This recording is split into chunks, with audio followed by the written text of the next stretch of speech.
your attentiveness for our last speaker. It was a great job by you guys, and he kept it focused basically because he had a pretty intense pretty intense story to tell. So we're going to ask that you come in and you remain seated and you give us the same type of attention for about another 30 or so minutes for our next speaker. Our next speaker is a part of the Trojan Nation. He is a graduate of Greater Johnstown. We had him come in earlier this year. I became friends with Frank. I see him every now and then up at Planet Fitness. He's up there all the time working out. He and I get to talking sometimes. And he wanted to come in and present to you guys as well and talk about some of the things that he's been through. And I thought, yeah, what a story. We could really use that given the times that we're living in right now. Okay, he serves as an inspiration to a lot of people. We're going to find out why here in a couple of minutes. Before we bring on Frank, we're going to bring on trainer Mr. Verbano to introduce Frank. Okay, so Mr. Verbano. Yes. I'm going to be brief, ladies and gentlemen, because I'm not the attraction here. I'm here to introduce to you an amazing individual. The most amazing part of this individual's life is the fact that he is with us. He went down a road that I hope that none of you ever find. But he's made it. He's made it. And he is he's someone that I've known for all his life. As a matter of fact, I've known him before his life. My grandparents were at his grandparents' wedding. That's how far back the Cascinos and the Verbanos go. But he cares about you. He cares enough to volunteer his time to come in and speak to you. And he wants me to let you know that he has had some cards printed up. They'll be in the main office. If anyone here is going through anything, needs to talk to him, doesn't want to step up here and do it, you can get that information from the main office. Or you can talk to me. So it's my pleasure to introduce to you Frank Cascino.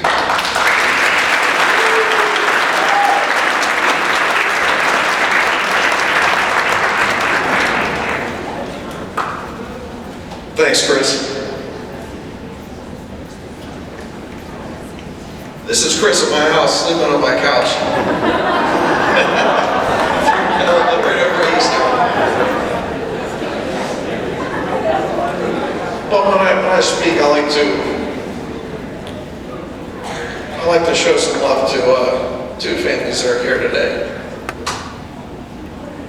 This is a good friend of mine. His name's Richie Thomas. Richie passed away of a heart attack in 2012. He was a Trojan. He was one of the finest to graduate from here. Next is a friend of mine, Johnny Bartoli. He passed away from a heroin overdose. And he was in a public bathroom down in Pittsburgh at a Starbucks. He died on the bathroom floor with no one around, just himself. And it was a very, very terrible time in my life. His brother Joseph, 2 years later, he was struggling with a bad cough. What he didn't know was he had pneumonia. He took a methadone pill, which is an opiate. Opiates are respiratory depressants. What he didn't realize was the combination was going to take his life. 2 brothers, 2 sons within 2 years. You guys must think about this. Right now, I want to ask these parents to stand up. Please give them a round of applause.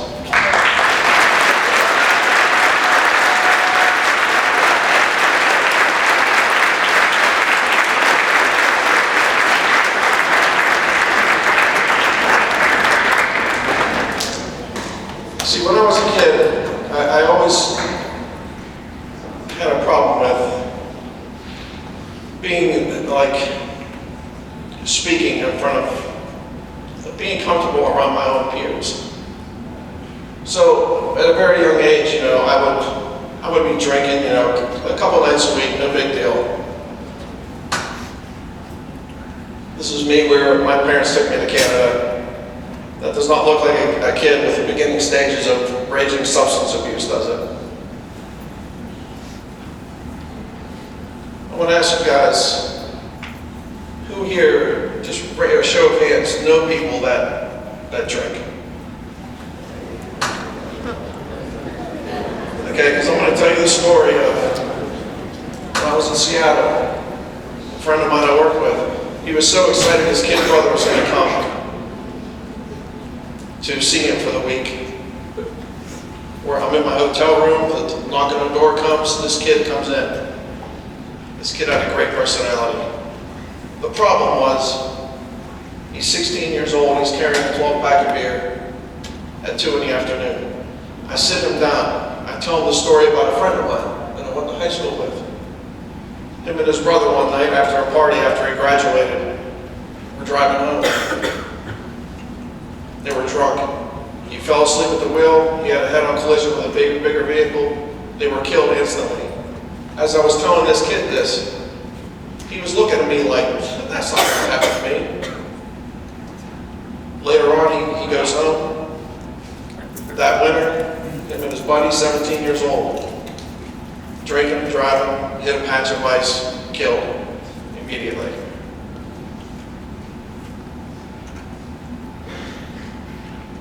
This is me as a high school graduate. And when I was in high school, a teacher came into my room and he said to us, Mr. Warner, he said to us, I'm bringing in a speaker to talk to you guys about drinking and driving, alcoholism. And he said, don't go to sleep, don't judge this man, and pay attention. I didn't pay attention, I judged this man, and I went to sleep on this man. What I didn't realize is that I was in the beginning stages of becoming a full-blown drug addict. This is me, I was up in Lake Erie. At this point in time, I was drinking every night and starting to smoke weed. So it was late 90s. And I was working at Gallagher's Dairy, I got fired. My brother hands me an application. So he's in charge of this postal museum. It's called Celebrate the Century Express. We traveled the country for 2 years. And it was an awesome job. I mean, I signed the papers right away. I was in Savannah, Georgia. And like I said, at this point in my life, if I didn't have alcohol in me, I wasn't comfortable just being myself. So we traveled from there, it was Savannah, Mississippi, Alabama, and then we went to Florida. So when I came home, that first week I had off, I came home, but what I didn't realize is the first friend I had was struggling in a world of depression. So we were out at a bar, we were talking, and I said to him, we're going to go to a house party. And he said to me, you know what, I'm just going to skip the house party, let's just go fishing tomorrow. I said, okay. I can still see him today. What I didn't realize was that night, he was going to take a rope and he was going to take his life. And when that happened, I didn't know how to deal with it. I didn't know how to process it. My thought was, I completely gave up on the first friend I ever had. And I was blaming myself. So after the funeral, I went back out into the road with my team. And I was sitting at the dinner table and I was looking at my brother and I just started bawling my eyes out. Because I couldn't deal with all that pain. The only way I could deal with it was drinking and smoking weed. And this went on throughout my travels. I would be in San Francisco, all over the West Coast. I was in 36 states and 68 cities. And every one of them I would be drinking and looking for people to buy weed off the streets. I was in Memphis, Tennessee, and I was on a street called Beale Street. And that's like a party street with a line with bars. And I was standing at the edge. It was light, and then over here was all dark. It was all the projects. And this dude came walking up to me. We started talking. I bought him a beer thinking, this guy's pretty cool. So I asked him, man, can you get me a bag of weed? Sure. We go around this project building. He puts his hand on my chest and he pushes me down on this picnic table. And he says, you're giving me your money. Let me ask you guys a question. Do you think that's worth a bag of weed? So I pulled out my money, and of course I gave it to him, and he said, go over there and just run down the street. I'm running down the street, and my buddy comes running up to me, and he's screaming at me, you idiot, what are you doing? You could have lost your life right there over a bag of weed. This kind of behavior went on for me until I was in Cumberland, Maryland. Same job, And every night I would wake up after only sleeping 3 hours, drinking and smoking weed until I fell asleep. And this girl came up that I worked with. She had 3 pills. I had a pounding headache. She said, here, take these pills. It'll take your headache away. It was codeine. Codeine is an opiate. I took the 3 pills within 10 minutes. All the pain went away. The next day, give me more of those pills. The next day, give me more of those pills for a month straight. I was taking her pills. She was yelling at me, you're taking all my pills. Finally, I found out where I could get these pills. I bought 2 bottles of them. There was 250 pills in each bottle. Every morning I would get up. 5 pills for breakfast. 2 hours later, 5 pills, 5 pills, 5 pills. This went on for a very long time. Finally, I come home, and I get a job here locally, and I'm sitting in my house, and I'm thinking to myself, I drink beer and I smoke weed. I've never tried anything else. I never snorted a drug, thinking it was no big deal. So I go to my friend's house, and first he has this powdered ecstasy. Okay, so he sticks a key in it. I snort it up one nostril and then the other one. A couple days later, I go to another place. I say to this dude, I'm ready to try this. He says, are you ready? Are you sure you want to do this? I said, yes. I said, dude, look, you're putting a little line of heroin down for me. I said, how bad is that going to hurt me? I said, there's no way that can hurt me. I snorted that line of heroin. I go to the bar that night. I see my brother come walking in. This drug ruined the next 10 years of my life.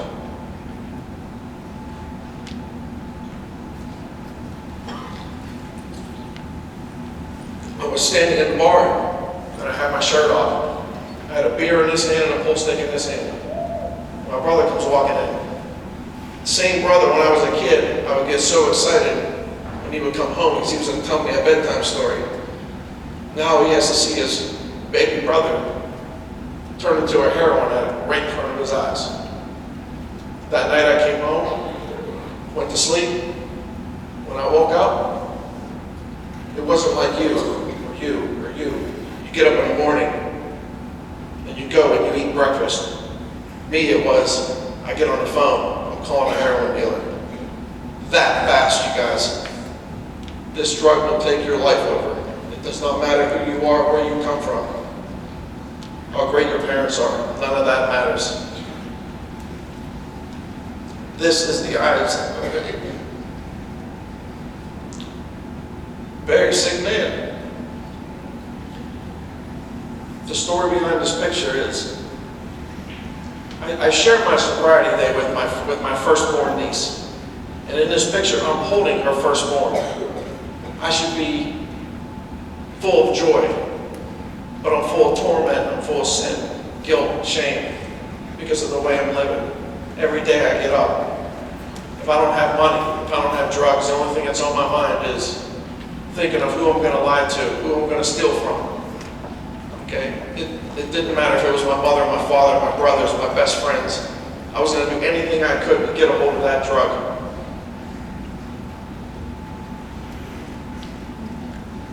2002, when Johnny died,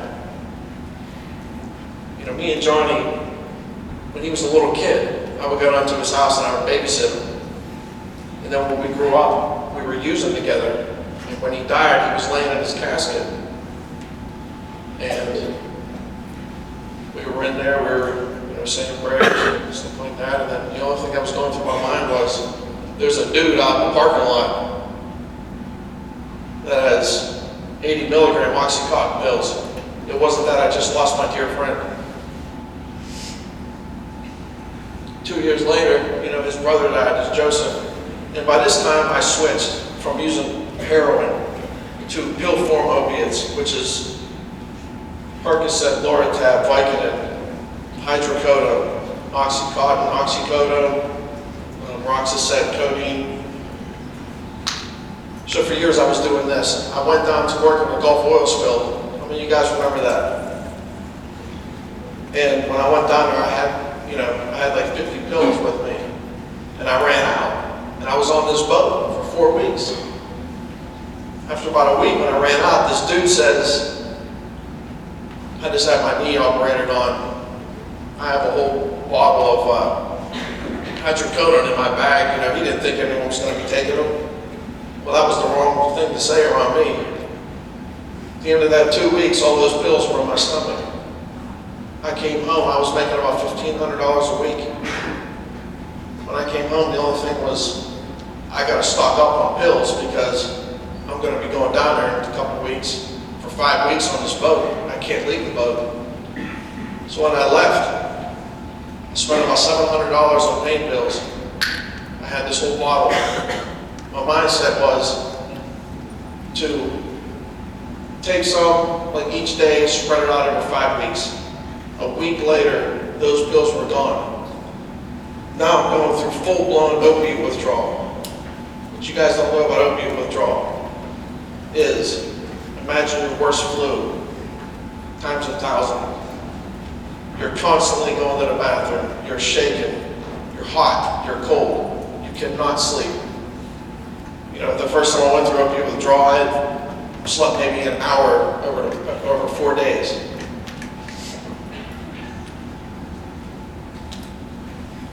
This is my father. The reason why I show you pictures of me and him when I was a kid is because from a teenager on, I basically had no relationship with my father because it was all my fault. I was in the streets, I was smoking weed, I was doing everything that he taught me not to do.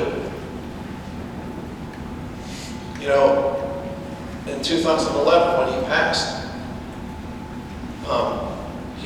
we were in the hospital, and he was laying in his bed, and my whole family was there, and I would be sitting there, and the only thing I would be thinking about is getting down the street because I need my drugs, not the fact that I was almost ready to lose my father, my hero.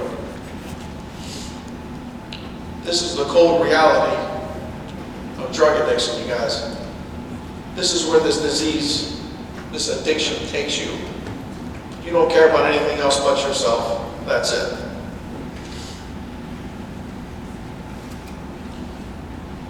I'm taking you back to Richie and his wife, Michelle.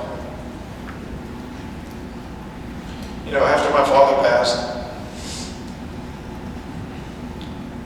there would be so many nights where I would be taking a handful of painkillers and sleeping pills. And I was just so ashamed that my father never really knew me. All I did was just disappointed him my whole life. So when I would go to sleep, I'd just take these pills and I would just pray that I would not wake up. Every morning I woke up, I was so disappointed because I knew the next thing I was going to be doing was lying to people, stealing from them. And I was so sick and tired of being that person. So everything came to a head. On November 22nd, I was just sick and tired of looking in the mirror and seeing myself, as a drug addict. Some things had to change and I had to start fighting back. And I called this man.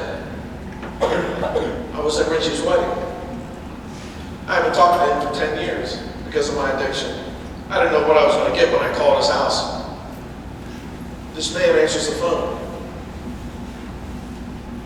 Now, Richie was a tall, intimidating figure, but he was a gentle giant. And when he answered the phone, we started talking. And I said to him, I'm in big trouble. And he did not say to me, what's wrong with you, man? You haven't been in my life for 10 years, now you're calling me. He said, Frank, everybody needs help. Everybody needs help, all the time. And I asked him, can I speak to Michelle? And I was bawling my eyes out. Michelle is a substance abuse counselor. And he said, hold on a second, I'm going to get her on the phone. I talked to her for about a half hour. She gets me to a place called New Visions downtown where I started my recovery. That day, when I made the decision to open up to other people and get help, see, for years I thought that I would be weak if I would go and I would talk to someone about how I was, what's really killing me inside.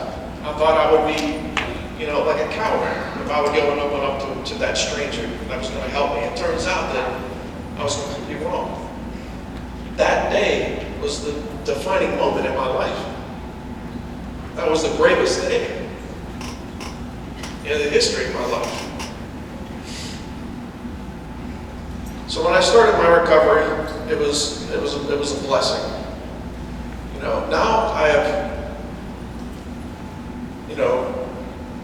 been able to come full circle. I'm able to come back to the building where it all started and share this with you guys. Because I am a Trojan and I care about everybody here. I met the man that pushed me towards my first day. When I was in active addiction, I was sitting in my basement and I was taking painkillers, and this dude comes on ESPN and he shares his story. His name is Chris Aaron. And at the end of that story, I knew that, I had to do something. There was so much hope out there for me to change my life. So, I share this with you guys. This is my first day.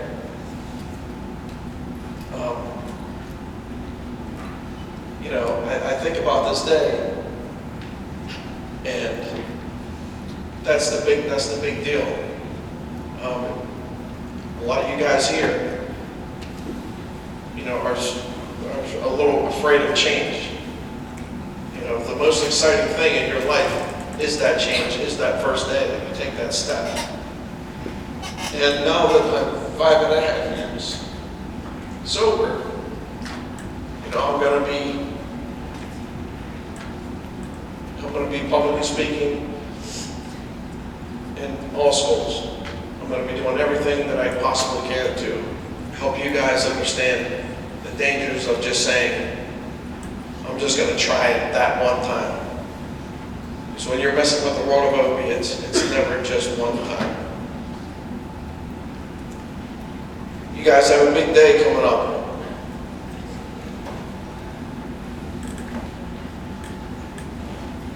You are celebrating your graduation, your first real big success. I'm asking you guys to celebrate it without a substance, because this will be the greatest day of your life moving forward. You can't celebrate your success when you are in handcuffs. You cannot celebrate your success if you are in a head-on collision with other people. I want to thank you guys from the bottom of my heart for everything.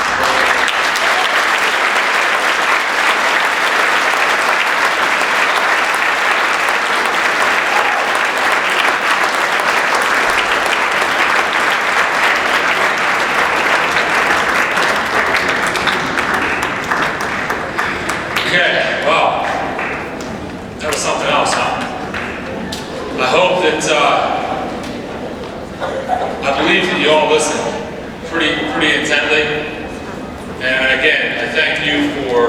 be courteous to our guests, because you guys, you really were an awesome audience today to talk to. That is much appreciated. I want you to think about something as we go into these last few weeks. Think about that little kid that just stood up here at the beginning of this assembly. That little dude, that little 5th grader, who he had the courage, and he was scared. He had the courage to stand up to someone bigger than him and stronger than him to help somebody else.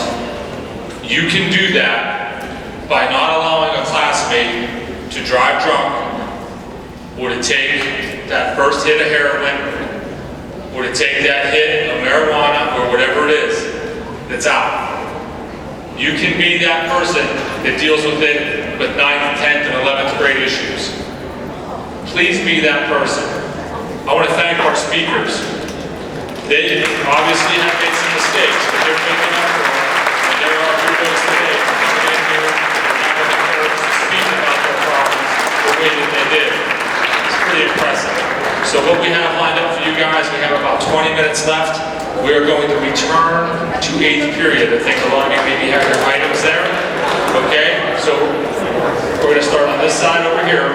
You can exit out that door. Okay? This group here, you guys can follow behind them. You guys can exit out the back door.